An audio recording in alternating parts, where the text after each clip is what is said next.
India में हर साल 10 से 11 लाख लोग यूपीएससी के लिए अप्लाई करते हैं, बट वैकेंसी होती है 1000 या 1100 की, जिसमें से अराउंड 200 आईबीएस की पोस्ट होती है, अराउंड 200 आईपीएस की, बाकी IFS, IRS and others post होती है। मींस आईएएस बनने की प्रोबेबिलिटी 0.2% होती है। तो आइए आज हम यूपीएससी के बारे में डिटेल में डिस्कस करते हैं, किसको इसकी प्रिपरेशन करना चाहिए, किसको नहीं, एंड इसके positive and negative impacts in life. सबसे पहले हम समझेंगे exam pattern and eligibility, then positive and negative sides, किसको इसकी तैयारी नहीं करनी चाहिए एंड किसको इसकी तैयारी करनी चाहिए।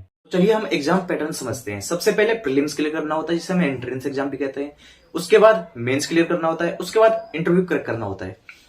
प्रीलिम्स में बैठने के लिए, एंट्रेंस एग्जाम में बैठने के लिए मिनिमम एज 21 ईयर्स की होनी चाहिए एंड कोई भी पर्सन ग्रेजुएट होना चाहिए, मीन्स उसके पास एक डिग्री होनी चाहिए, चाहे किसी भी स्ट्रीम की हो। अगर कोई एस्पिरेंट प्रीलिम्स क्लियर कर लेता है तो फिर उसको मेंस क्लियर करना होता है। अगर उसका मेंस क्लियर नहीं हुआ, अगर वो मेंस में फेल हो गया, तो उसको फिर से प्रीलिम्स क्लियर करना होगा एंड फिर से मेंस क्लियर करना होगा। अगर किसी का मेंस क्लियर हो गया तो फिर वो इंटरव्यू क्रैक करेगा। अगर ये उसका इंटरव्यू क्रैक नहीं हुआ तो फिर से उसको प्रीलिम्स देना पड़ेगा, फिर से उसको मेंस देना पड़ेगा एंड फिर से उसको इंटरव्यू देना पड़ेगा, एंड ऐसा ही चलता रहता है। तो चलिए अब हम समझते हैं यूपीएससी के पॉजिटिव एंड नेगेटिव साइड्स।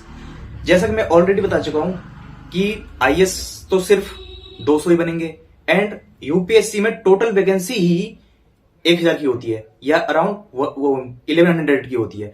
तो जाहिर सी बात है 9,99,000 लोग, 10 लाख लोगों में जिन्होंने एग्जाम दिया था उसमें से 9,99,000 लोग तो रहेंगे, वो फिर नेक्स्ट ईयर के लिए तैयारी करेंगे। फिर से नेक्स्ट ईयर भी तो उतनी वैकेंसी तो उतनी है ना, तो फिर जो फेल हो गए 9,99,000 वो फिर से तैयारी करेंगे। ऐसा करते करते बहुत सारे लोग 28-30 के हो जाते हैं, मतलब कि 28-30 तक प्रिपरेशन ही करते रहते हैं। 32 मैक्सिमम एज होती है, मतलब इसके बाद आप एग्जाम में नहीं बैठ सकते। तो फिर वो देखते हैं कि भाई हमारे जो साथ के थे, जो मेरे साथ पढ़ रहा था, वो जॉब कर रहा है, वो जॉब में अच्छा कर रहा है, उसका पोजीशन बढ़ गया है, या जो भी है, किसी ने बिजनेस स्टार्ट किया तो उसका बिजनेस भी अच्छा ग्रो कर रहा है, एंड फिर वो शादी हो रही है, किसी फ्रेंड की शादी हो रही है, किसी का कुछ हो रहा है, तो फिर वो जो भी एस्पिरेंट है वो देखता है कि भाई मैं तो अभी तक प्रिपरेशन ही कर रहा हूं। तो कोई भी अगर इस एज तक 30, 28, 30 तक अगर यूपीएससी की तैयारी कर रहा है तो जाहिर सी बात है उसका आसपास का वो देख के कि भाई कोई कुछ कर रहा है, कोई कुछ कर रहा है, मतलब कि लाइफ में लोग कुछ ना कुछ कर ही रहे हैं और मैं अभी तक तैयारी कर रहा हूं, तो उस एस्पिरेंट का self confidence and self esteem दोनों डाउन हो जाता है। और मैक्सिमम लोग जो यूपीएससी की तैयारी करते हैं वो क्या होता है, क्योंकि रिश्तेदार भी पूछते हैं कि भाई तेरा क्या चल रहा है, तेरा अभी तक क्लियर नहीं हुआ, तो वो ताने अलग से पड़ते हैं। तो मतलब कि ज्यादातर लोग एंजाइटी एंड डिप्रेशन के शिकार हो जाते हैं। इसको इसकी तैयारी नहीं करनी चाहिए। जो किसी फैमिली या सोशल प्रेशर में आके यूपीएससी की तैयारी कर रहा है तो मतलब कि वो टाइम वेस्ट कर रहा है, क्योंकि वहां पे एक से एक ब्रिलियंट, एक से एक इंटेलिजेंट लोग होते हैं जो इसके एस्पिरेंट्स होते हैं, तो आपका कंपटीशन उनके साथ होगा डायरेक्ट। तो अगर आप किसी फैमिली या सोशल प्रेशर में आके यूपीएससी की तैयारी कर रहे हैं तो इसका मतलब कि आप सिर्फ और सिर्फ टाइम वेस्ट कर रहे हैं। देखा देखी में अरे वो यूपीएससी की तैयारी कर रहा है तो मैं भी तैयारी करूंगा, मेरा भी नाम होगा कि अरे ये यूपीएससी की तैयारी कर रहा है। शो ऑफ के लिए, जो शो ऑफ के लिए यूपीएससी की तैयारी करता है, मीन्स वो अपना सिर्फ और सिर्फ टाइम वेस्ट कर रहा है। या जो छोटी मोटी बातों पे भी डिस्ट्रैक्ट हो जाता है कि अरे आज मेरा मूड ऑफ है, आज तो मैं नहीं पढ़ूंगा, कल पढ़ूंगा, आज मेरा मन नहीं कर रहा पढ़ने का, कल पढ़ूंगा, छोटी छोटी बातों पे डिस्ट्रैक्ट हो जाता है। तो जाहिर सी बात है यूपीएससी में आपको वहां पर डिस्ट्रैक्शन तो बिल्कुल भी नहीं चलेगा।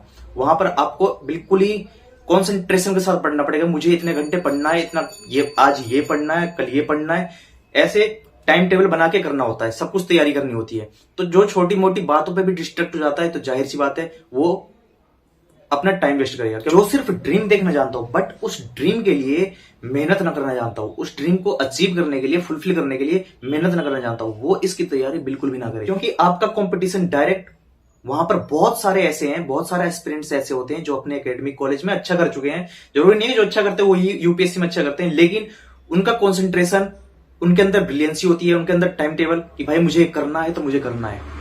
तो किसे यूपीएससी प्रिपरेशन करना चाहिए? जो सेल्फ स्टडी करना जानता हो। ये नहीं कि सिर्फ कोचिंग के भरोसे कोचिंग जाऊंगा जब भी मैं पढ़ूंगा, वहां पर घर पे कुछ भी नहीं पढ़ूंगा, तो फिर ये बिल्कुल भी नहीं। जो सेल्फ स्टडी करना जानता है घर पे भी पढ़ेगा, सिर्फ कोचिंग के भरोसे नहीं रहेगा, वो इसकी तैयारी, स्ट्रॉन्ग विल पावर हो कि मुझे ये करना है तो करना है, जो सुपर डेडिकेटेड हो कि भाई मैं तो डिस्ट्रैक्ट नहीं होऊंगा, मुझे यूपीएससी की तैयारी करनी है, मुझे इतना घंटा पढ़ना है तो पढ़ना है तो पढ़ना है, जो सुपर मोटिवेटेड हो। ये नहीं कि कहीं मोटिवेशन का वीडियो देख लिया, किसी से कुछ सुन लिया तो यूपीएससी की तैयारी करने लग गए, नहीं। मतलब कि सेल्फ मोटिवेशन जरूरी है, जो सिर्फ ड्रीम देखना है नहीं, बट उस ड्रीम को अचीव करने के लिए, उस ड्रीम को फुलफिल करने के लिए मेहनत भी करना जानता हूं कि भाई मैंने ये ड्रीम देखा है तो इसके लिए मुझे ये करना पड़ेगा, तो ये करना पड़ेगा, ये करना पड़ेगा, तो मैं सब कुछ करूंगा जब तक वो ड्रीम अचीव ना हो जाए। कर सकता है, बाकी डिसीजन इज योर्स।